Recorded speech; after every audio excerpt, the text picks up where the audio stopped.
nanso nyame ya dom na ni nyina mu no eda no pai wasam ye de ahia bi mu a na e wo say de aseda piesie ene aseda chenchenche ema obaade no se na dom na humobro ene na daroma ntina no pai so yaka atiasefo ho ebraso said daroma chedwumade pempenso edo no eyamosomfo yaw odame kodia me so me to aboso ekopem se nonkro no ebebo apa minute aduanum na fe masore nkonya so na warma me hwe omanim so ba beka mensa amiade di dwumade eyura Ernest Afayam wono nhia constituency oye titani ho de ma NDC amanyoko no na ebiem so yura o se Kofi Akwa aba sante mantem hanom a woye nkitawdie kwanchefo de ma CPP amanyoko no mo ba ensam wa neda proso bi di ho nkomo ne se magina de bi ho na nyina ne se aban kwa aban mra na aban bi aba obibi ofre ne se budget nene no ba be kenkan na afi ne paimu a se media budget review na no de ya na finance minister kra call parliament esai ede koto edwa na adesede kakro hi osanse de kan ho na ni nyina mu no na mebisa se yenuanom wo mo ndaduafie no prisoners it is a fact Ghana prison service na na budget allocation ben ena na ye edema mo na yesu koba ne ade nyina no yenuanom mu wo ndaduafie na adwero mo ho se no masetremutie yemusa se Ghana ye na duafie me che prisons no nipa dodo wa na osenka efa no sa ne efa na endi nhye ben ena na aban eye edema wo mo se wo so so betima han mo enipa ne sebe wadi nipa bonifusem bi entiame atwe na free nipa mu no enche se ne right bi on so so a eni se onya baby odi ni tribeto no e wo se tinye peaceful edema no aduane a obedie nsu obeno mo baby obegya ne nan e wo se ni nyina tinye peaceful edema no e wo se eye ade a otumnya ne se de se pepepe but question mi bisa na no pai se yenua no mo na duafie no se na ya no masetremutie 2015 His Excellency the former president John Mahama wakabibi se na obekọ aye na duafie nsahwe again some prisons okwa hon sahwe na free so no aye budget said the canal allocation no otiba bomode no pejam e de ama aye na duafie na se prisons then so yebusa se ekosi sen de okan no tumi di so saa na se ne kosi ye wantumi ani so abanfofre ba ye na mo be no so tuafo ho Owura Bruce Derry a no ye osofo no so hwe eye bombo ho nsem na se fisem so eso aka bibi e de afa eye na duafiefo ya ho na so ni nyina na kwa kosi sen ye de no mo da na duafie entete ye o mo ko ho no so munya won mo de eye kuayo ho nsem won mo de ye nsa no dwuma e de ne de keka ho no anya bi o mo tumi nya ne sa pepepe the logistics a mo be hwia sansa do adwuma no se de beya ofri na duafie ho pa obenya bibi e de ne nsaye no san kodi sa nipa bonifusem bie mu no sai na ekọ enne Rose Kofi Akwa na Owura Afayam ba ye bedi sa asem we ho nkomo nyama so kwan na so do ba betombi amanfo bi ma take advantage of sa yenua no mo wona duafie ano mo de sesa de mo wiaro ma gide agombotom bi mutimi tran radio so TV so ye la sulala de akoma yire no mo na duafie ebi je ntade na ebi je ntoma na ebi je nuane no na ebi mso gisika ebe wi ahye no no ma mane nyama ne kwanta de omo so de bakọ anye ni nyinara ane koduru ho no mo mama ye nhwe ye ho ye no no mo da na duafie ne se ye antete omo ye ya mfa ntete ye sefata mfa mo ya ma ye nya nko mo nya nhwe omo ye a ye ho so twe da achi bi atemu obi beba ye bebu ye ho aten o se twere kan wo se me da na duafie kura no wa mehwe me wa mama duani andi wo se da ben na akoda afiase a mama waduani andi wo se wanya ma anua no saa no wanya ama me. It tells you say we have a duty, we have a mandate as Christians especially. Say you no mo wonder duafie ne me ani kom ho enti amanyofo hwan ana se wonya nyamsomni wonya Islam wonya Christian, right? Wonya Christian na wonya Buddhist, wonya Buddhist wonya Christian ni nyina mu no yesi asum nyame nanso so akandie bi ho no se ye twaja. How many times na ten wo ye man mu se MP bi asore ana minister bi asore se we di ono a okọ na duafie okọ prisons no akọye o mo da na duafie ni mate no okọye o madoye what bi da mpredo sen yakọ mo sika ba nya dan ya chi dia mo okọ 1 cedi is it 1 cedi 80 pesos or so nya de mo the whole day se wondi na nipa no oda na duafie a no se sa tete ni mu no so ofa ekom de no wanted to one high na bede no firo bakra na osanya koma pase ompe bibi nyo o sa haden no na so na nkam ye ni akọ didie ho yema ye ni akọ omapom die ho yema ye ni akọ sebiota frache babi obegya wonan ni won so obadom ho a na nka ndwuma wo se mo muhia no yema ye ni akọ ho na the necessary logistics so mo saka no mutimi ni hia dwuma no o munya ni nyinara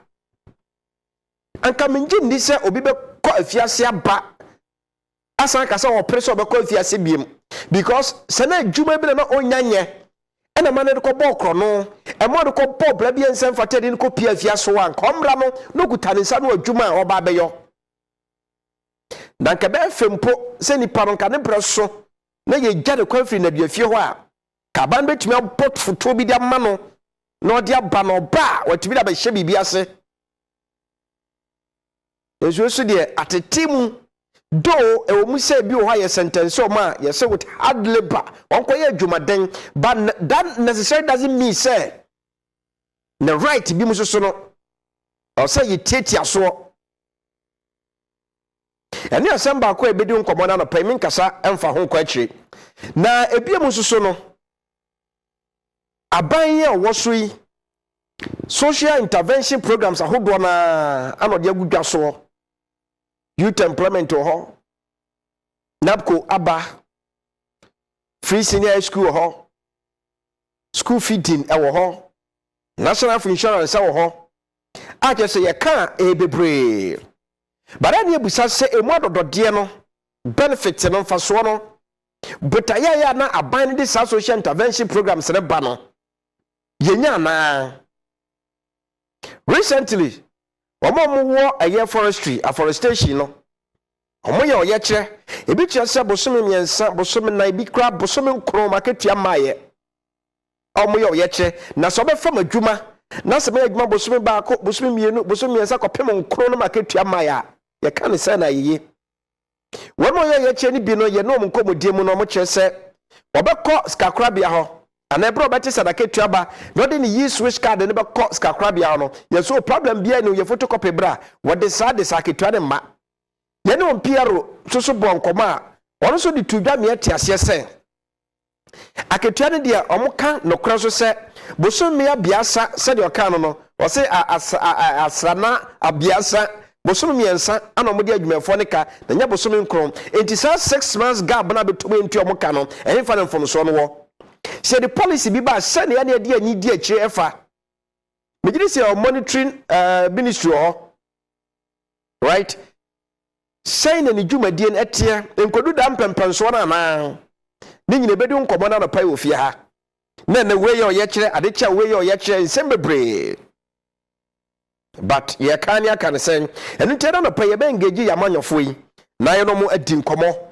afa sansem we nyina wo say aban the social intervention program bi ba e na ho adodode no sign etie na die nti de be wiase no na do hawo ene amane ebre wono a ko e so munya mu adodode ni bi ene bibia ga na kame ase ya na manyosem bibia ya na manyosem nti be wiase no na botai ni timpo a ye de ma sade ne bae no ye hu ne poma sibre university kura beto wiase pese sesa ni di keke ya na manyosem bibia nipa ene ye be se ye obia no na kwa na manyosem obi yare a amanyosem obi kodi nipa bonifusem bi ni achi na ne pe political party bi e di nipa na associate to adan na western countries ye beka so mo hyase e wo sa ka bi ma minka bia na se democracy ni mu no say no mo ye na nko metime duru ba bia o maduru ya na adubre o se nsemi ba e bon bede ne dia amanyosem to nche firi mu ne kan sabere se de se ne fata to benya some of the parliamentarians o meka cho se edinyo dia de nyina se bibi bofro na so mu discuss ya majority nti enya kura ye ni ajatum minority nti na yakebim kasabo ahye da ben ananka asemi be to the floor of the parliament omu discuss here anka majority be ka say we die nyenji ntum da the bia majority die yefo so enyo ni aye na manyosem right yemna sem fro so eye ka pa ba agena ba beto bia say ne mpanifo hye na omatumi transfer e de free eye ba bia na wotema na oja kwata kra de say the be ya yen gas from ajahodo enen yetumi mane kosro no ye generate dodo na no ye betime nya so mfaso de na no ana na manfo susu se e bia e de dumso bi beba na enso so mpanfo bia nya na tie se enya de se de oha ne amane bia bebrege e wo ye nyina mahoden no ho ye experience dumso bia enti na ko ba so mpatam awo no kane adumu a enye dumso na e ba na mu ma bia na minor fault bi ana ba mpanfo behwe na o ma hiesie ana se bia ye betime nya na poma sibre na mu no ye dumso ana no ekwa akofa aba ensa fufura ba beto gya no se aban no hye ama ade hye nim bi ekọ Cuba man mu ene ekotete omo se adokitafo so omo mra man mu maye adwuma na no na aka ne Ghana mampani wedumnyamfo John Dramani Mahama eka se na aban bre so no ana strategically otumi ma yedi bi mu call ye se nkotete omo se gynecologist omo pa ebetumi aboa na ka zongo community se no omatumi nya adwuma onti specifically no waka se omo ye Muslims nanso so ni nyina no Dr. Nsiasare e dia ba beto gya se sasam na aka ne mampani kan no se nya no kre enye no kre de biara da because omo do mo call ye no mo call so mo ye general practitioners na wo free that stage na nsa no watumi akọ specialization it sasam no that's ya brel bimra bim no kre biara any sense when is about do na na pai no brema kwan be bobo so dia ma mo na dia da process be di nkoman kasa de e de ni hwe Ghana prisons ho ne de ni hwe akadia wo ho tima offense na duafiefo wonum gu na duafie no inmate no o masetremu budget allocation be na ya aban ne yede mo na sa aban bi ba bonte be ka bi fa eye prisons ho a aya na wode wose ye ojo ano be kan me agye ne yo sa keke yeda ne hu tia wape aba ye ba owura Ernest Afayam Nhyiaso constituency edema NDC chairman oba be trese owura se Kofi Akwa eya sentimental nkita wodie kwanchafo edema CPP amanyuku no ano so ba be trese ne abobo sa ensebuye ho yeda ne ho ba tia wape midin ene jaw odame kodia.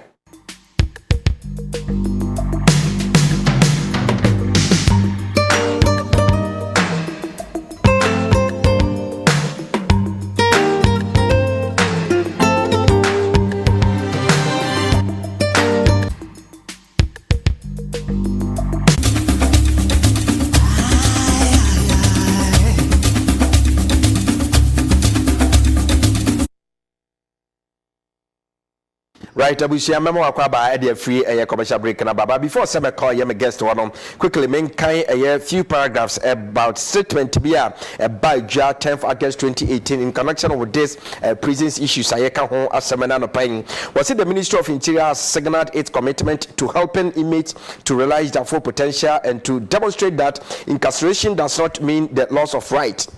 To this effect, through its allied agencies, it has prepared and registered 52 prison inmates for the upcoming National Vocational Training Institute examination in August-September this year, that is 2018.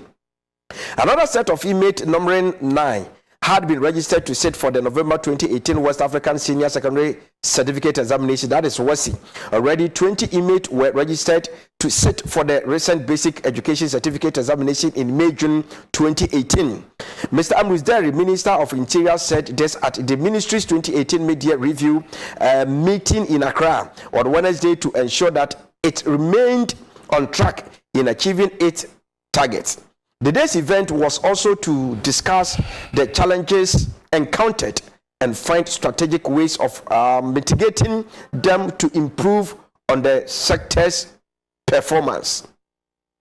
Regarding infrastructure of inmates, the minister said although the Nsawam Remand Prisons project was at a slow pace due to inadequate budgetary allocation, efforts were being made to secure adequate funding in the 2019 budget for the completion of the project. On capacity building for personnel, Mr. Derry said the Ghana National Commission on Small Arms and Light Weapons had been able to organize a capacity building program for officers from selected institutions on arms trade treaty. Right. Touching on the issue of the 8 okay, Yamfa and Toho, na Yambra, this one. So, Mr. Derry said the National Peace Council had brought the capacity of 29 municipal, metropolitan, and district executives in the Bronx-Ahafo region in conflict resolution and noted that about 30 youth comprising 16 women and 14 received training on conflict management and resolution in the northern region. Right. Where in Hiamepa, what they are doing to support the inmates. Now, I'm all right. Yen trample upon. Said the Orca said, incarceration does not mean the loss of right. Ura afayam akwaba. Yeah. Apom to say. Obadi adaroma. Yada obadi ase. TRC. Regional Minister and the Fatah Pahao. And definitely. We better say by hook or crook. I'll say bomb. Babam Sisu. The Yamabeka womb. Now holiday last week Monday night holiday and as a holiday. Senana Nidianete. It was a last week Monday. The holiday na Founders Day Friday introduce you. Yeah. And you say a bar I had Tuesday in Yakwambeka Founders Day no one said yes. Am I betray a dream who said no. Yeah, I didn't know politics be and all that. Yes. And what the end they come for Edda. Ada, yeah. More celebrating and run. And no say see Sunday near the bar Monday. Tis I will say a Fabiano Sadia no happen. Yes. Muslims for no. I'm saying when I almost cassia or Mudino. When I'm friend of Brunyano, don't you? Mukuma and Kimi Kabiri. May take sa opportunity na my wish your Muslim brothers and sisters no.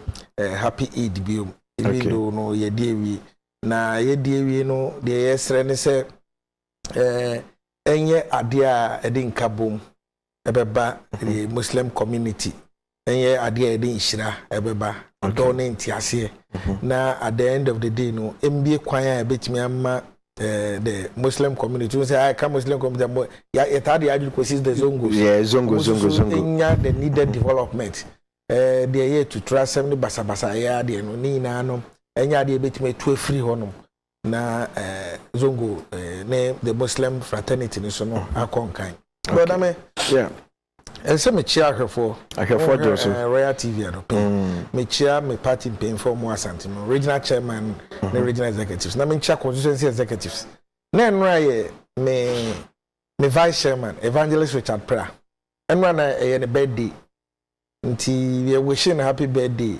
in fact my affiliation I mean wishing a happy belated birthday bio ya me nkoso na ontunu ko no man na me nche omo muti chaiso for chaiso ina na onim Living Spring Baptist Church dey some akase so best right one day I remember yes so for paying Reverend Montufredia ne ho keni mama gi so for ampe so for Matthew so for Clifford minister by any asafo man na me che obia na me gidi say eguso e di 25th anniversary okay eguso all year celebration e gidi say tell Yakopon ato can say anointing ato pastor so yesu wama na betray yesu yetimi rely on no onkoso na o man nyansa na nim de ni ndi dwumadi no na yesu de ese fata say ye no ya ye de okay na adame anope so ya grow Kwame Nkrumah no so abem Kwame Nkrumah ne de ni sisi ni sa yes why nti ya na me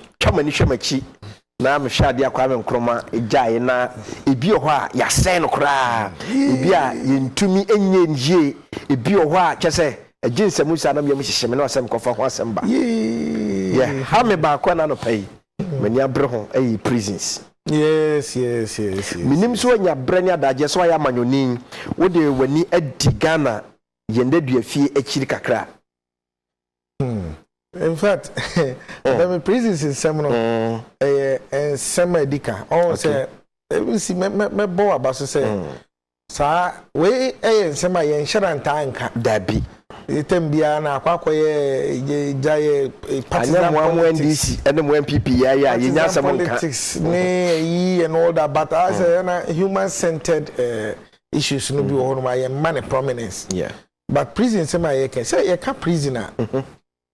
Say the a prison here under the Interior Ministry. Yes. Into the Interior Ministry no na omo no ehwe prisons so. Na ya na etaka say ozo omai bia na society and community bia no. There were deviants in the society. Yes. Because of deviants some mo ye no ma emfa kwan mu no.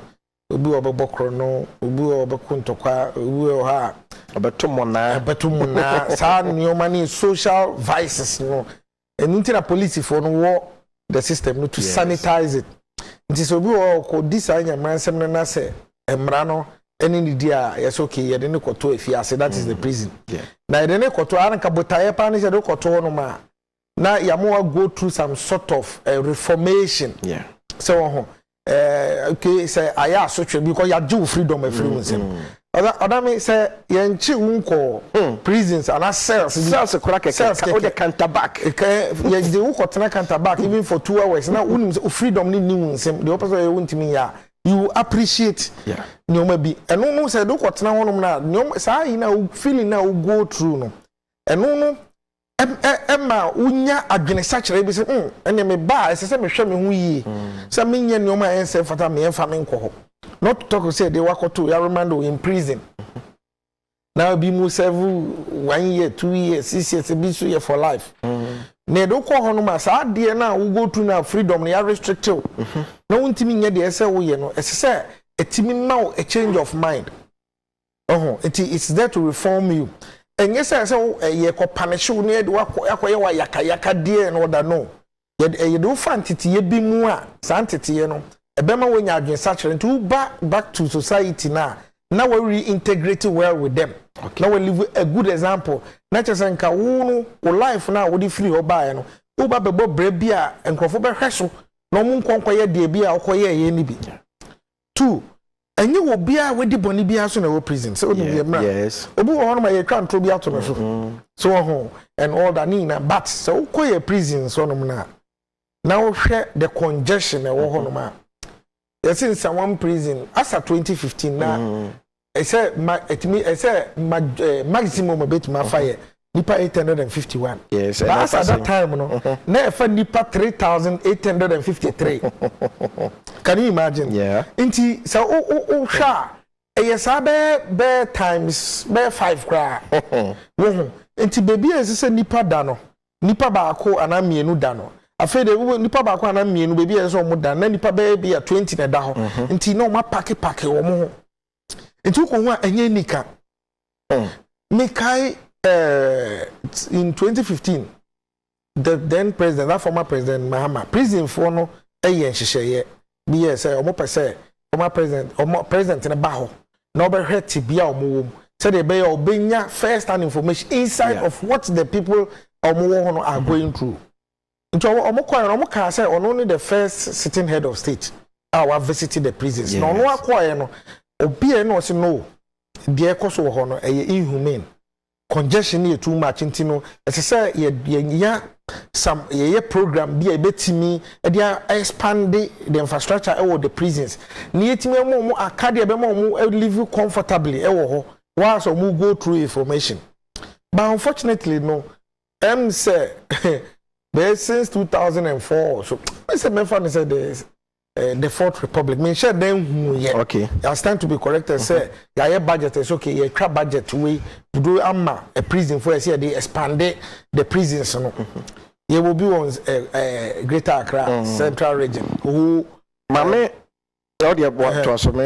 Bruna Afro region northern mame mbo bi small say there are 45 prison establishments in Ghana 45 na or say including 12 major male prisons. These male prisons are located in Akwesi, Kumasi, Sekondi, Tamale, Nsawam, Sunyane, Navrongo, Wa, Takwa, Winneba, and Cape Coast.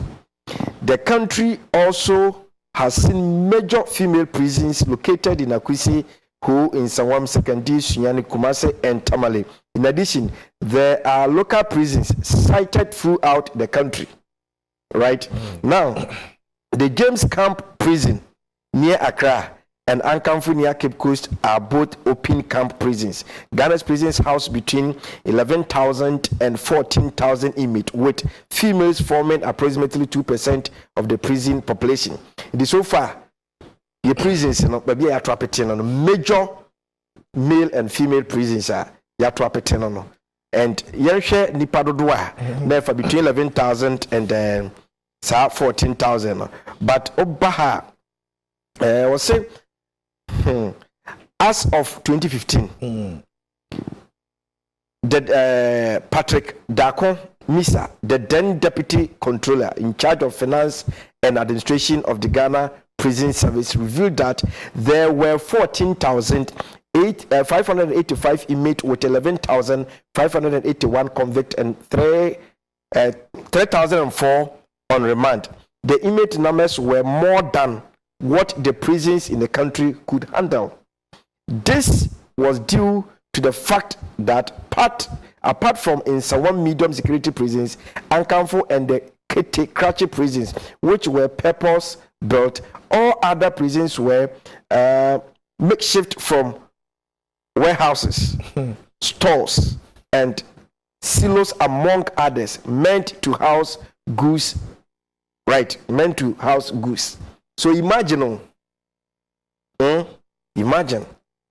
say we are in a country where it doesn't mean say the right. Though I am restricted there, but it doesn't mean so ni right be near share places are transforming into prison. And look at what proper transformation. You see, because they are turning into prisons. You see, and America say Amanone to say the Western world. Yes. So I have you'll be called to prisoner. You'll be free prison, but I know I fine. Yes. What's it say? Yes. Now a branch be a friend Kofi 1, 2, 3, 4, all kind of journalist.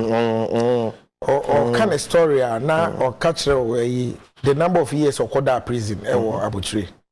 Na oka say or call honum na reforming no ohona or start say obesua de more because when you say the freedom you are restricted no enti dey na say we would be be so enti once or two no obe say mere no we dey sua ade wo prison honum retain knowledge no so ho enti wo ba ye no nyoma na wonimu ina no take opportunity sua but ye ba Ghana ha obi ti say G-man Jima ko prison by and we suffer.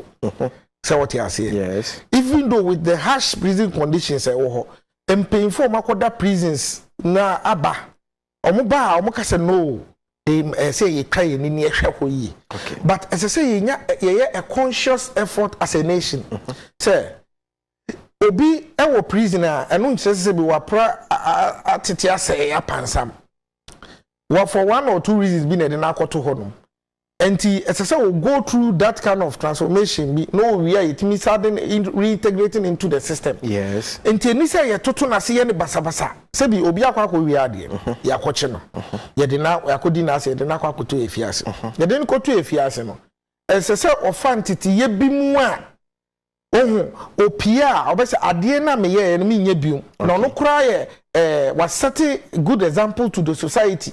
It is onokura no betimi akọ society no no so two nkrofo for say no ade we abcd na me na me call hanom no me hu ni say no ye do freedom free say me nya de ketwa no onokura ti me preach ama nkrofo a mo abonte na tiase e reduce no but onokọ ye ne tie ye de ni femu ne all that na ye ni say ono ye mfa ne ho yes e pa ne sa na nipa no onya adwene sachira ye so to the mention say intino as I say yetimi create that kind of say ye see a dia to house them by yenye ni ye momo e janaya bia yenye ni ye momo bebi ye dware bebi ye gu so yenye ni ye momo na be enuane so kura onim say yes ye no enuane momo ho no but enuane na budget ye enuane ne momo ho no enye enuane eso mo okay so what you say yes untimi ka say omundi dit say de omo wo fie I think that's one CD say 80 pesos. No, one CD 80 pesos as at that time. Yes. Say na ya to mu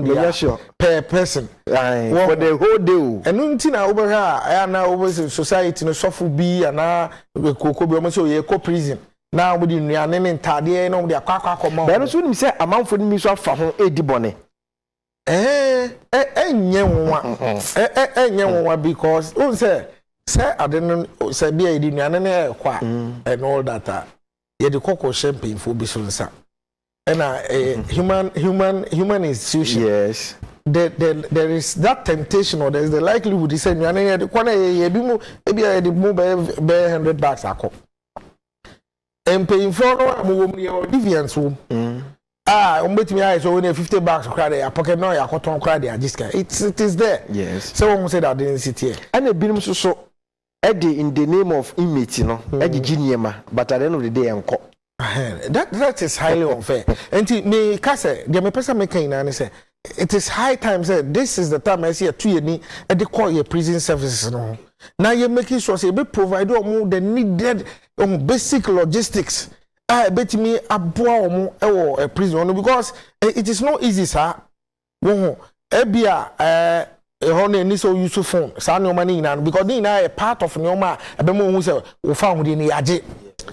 But ye musa won say ye timi esi schools bi su kakra wo ho ye won kofo mo kire ebi ma de because we know say ye wo juveniles kofo mo we SHS mo din se mo ya so de o ma kwakotum enti ye think timi nye school bi wo no mo susu kra no be ye betima train no mo wa so be free aba no oba onim se ye obetimi afeda na education the next level we are university or any tertiary say no money na but here akwa is once here you don't go to on yen fa ho e ba ne say me nyidi say boa because we ye bone a esese atwa so but I know so nkyere say you take all your rights from you it is high time that the director generals of the prisons the interior ministry and all that no mo twa mo ni hwe ho because enye nipa bia na se bia or you can say Debbie. Yes, and from the low you can the social strata no social status no from the lowest person to the highest person obi akoho some ministers ko MPs ko obi akoho even kromo we are prison for prison orders na ka bi di boni me e do mo call police for call military for so omo na yes na e guard room more and all that but a idea you can find yourself there and yes sir whether intentional or intentional or that maybe to obi bet my allegation abet here now why nya lawyer ni papa and order near wakakoto meanwhile now you are innocent until there are a lot of people there who suffer abra sebi abra omo innocent until say person okwa hunye mu say if you say nya nti yentwa yeni hwe prison for it is something we must talk about it now ensure say Senka officers, Senka, if they are living a good life there, yeah, the more fancy team psychologists, your more routine programs are. Omupa bontia, they omukran will serve as apostles. What you say? Some be too for.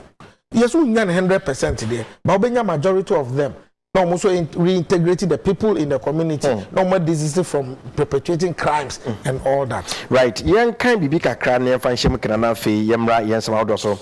Was it the main challenge that confronts the service is a persistent lack of funds. One effect of this, evident since 1972, is that the service is unable to ensure that convicts do not re-offend. Okay.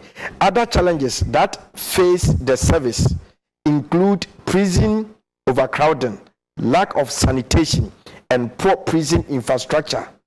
Some of the GPs prisons are extremely outdated. For example, the almost 400 years old James Fort prison in Accra was in use as a prison until 2008.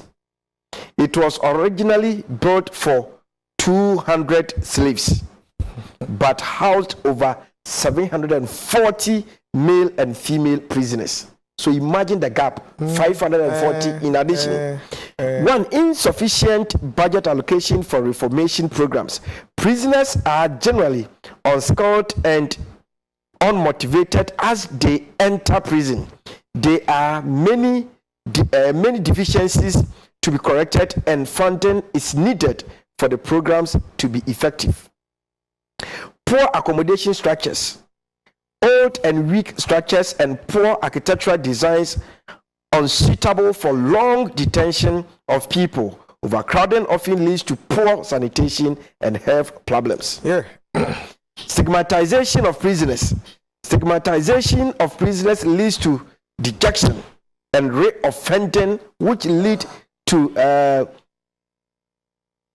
recidivism and high crime rate, undermines effort of reformation and rehabilitation of prisoners. Lack of support from public to reform and reintegrate prisoners are their release.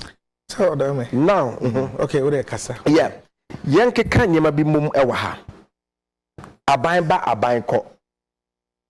Yesi school dan. Yesi hospital. Amanfo su se yakwan enye. Yenya nsuo ennom, right?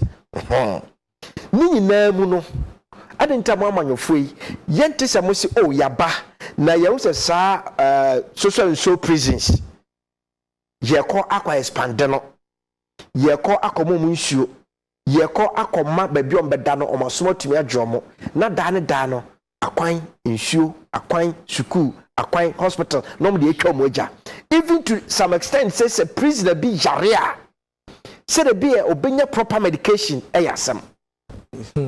Moya manyofo de mo na me take mo mama the reason you see mo campaign promises nyina no mo neglect prisons adentia you see say right ma men kan bibi kakra so ha na afei yankomodie ne ntumi enwie peyo was in terms of training ma me fan kan training of prison officers is done at the prison service training school.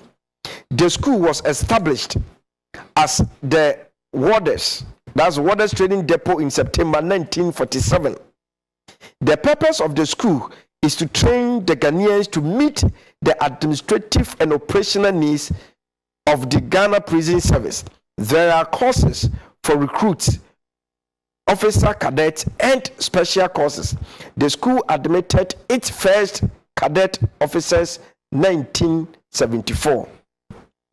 Other statistics said the American kakra ababe wom dada.